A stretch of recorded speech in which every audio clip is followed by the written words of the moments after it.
Magandang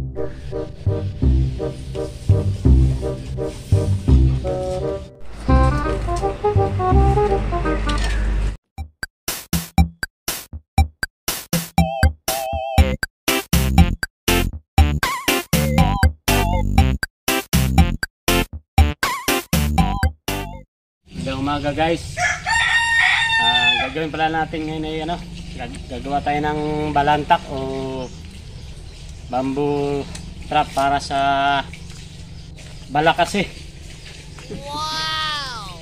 Una po natin gagawin ay ang unang gagawin ay ito.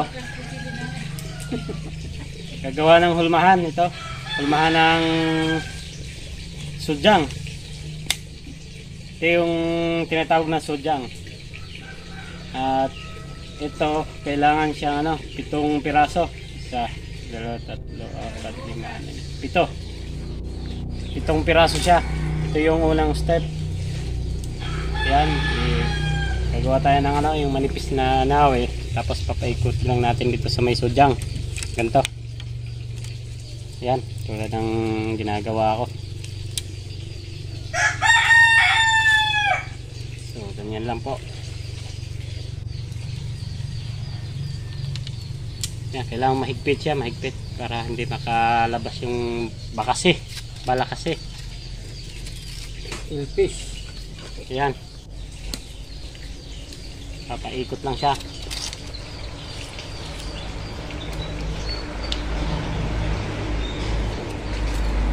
Never mind sa aking outfit dahil galing ako nanguha ng kawayan kaya butas-butas.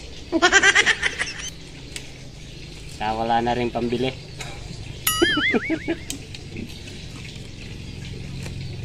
Ayan. So papaikot lang natin hanggang sa mabuo yung tinatawag nating sudyang.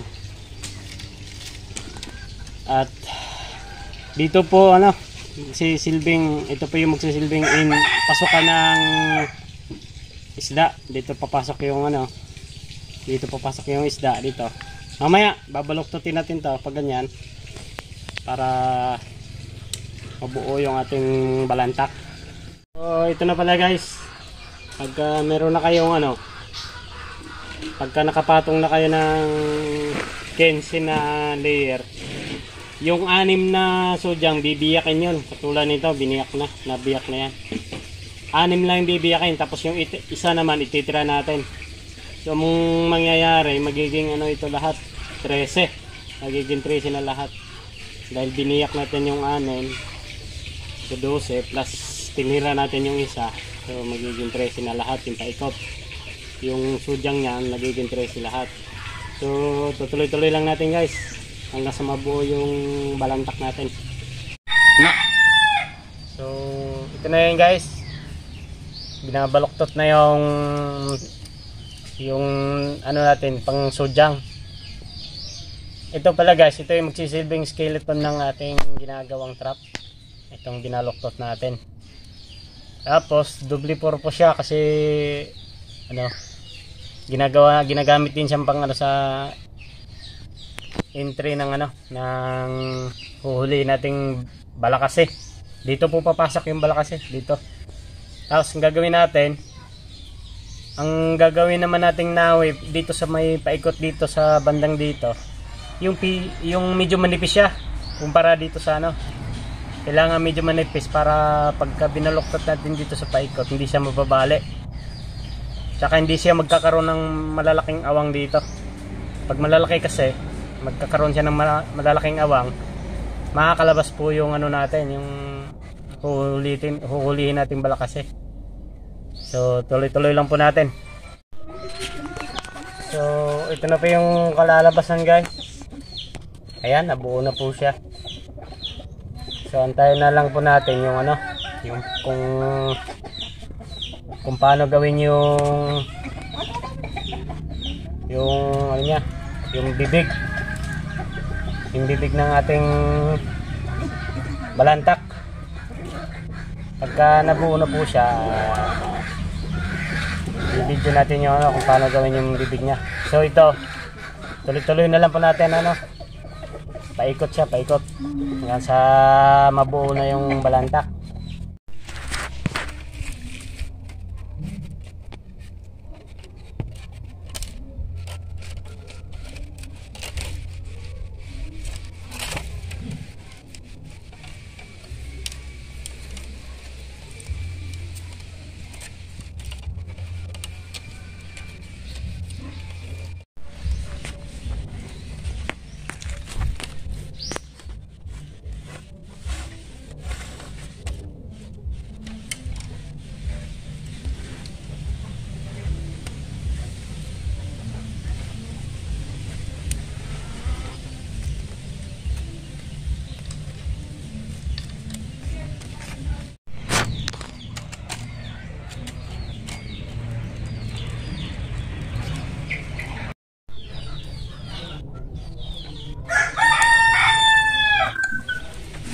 So ayan, ginagawa na po natin guys yung ano, yung bunganga ng ating balantak. Yan, ganyan lang po. Ganyan lang po ang gagawin. Babaliin yung sudyang. Yan. Babaliin siya. Yan. Tapos iipitin natin siya ng ano, yung ginagawa natin ginagamit natin pang ano, yung ginagamit natin pang ikot. Ayan. So, ayan na po ang gagawin guys. Yan, iniipit siya. O, yun, nakaipit na yung dalawang sudyang. Ayan. Ayan po. Tapos babaliin uli.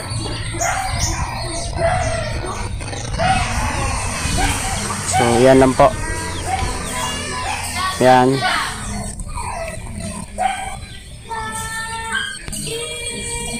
Tapos iipitin siya uli hanggang sa matapos guys. Iipitin natin siya ng mga ano, mga 5 layer.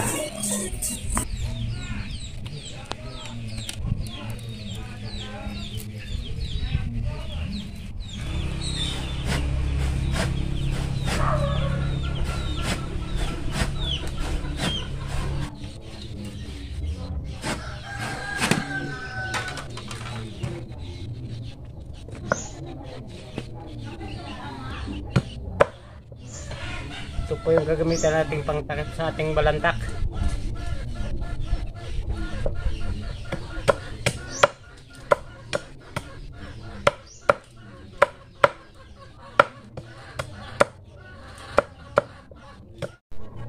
So ito na po yung kalalabasan guys. Oh, ito po. Dito papasok yung ano, yung uli nating balakas eh. At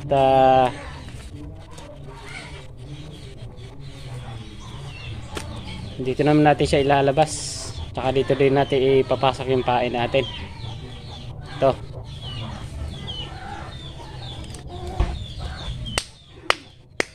Oh, ayan yung itsura guys. Ating balantak. So ito na po yung mga natapos natin.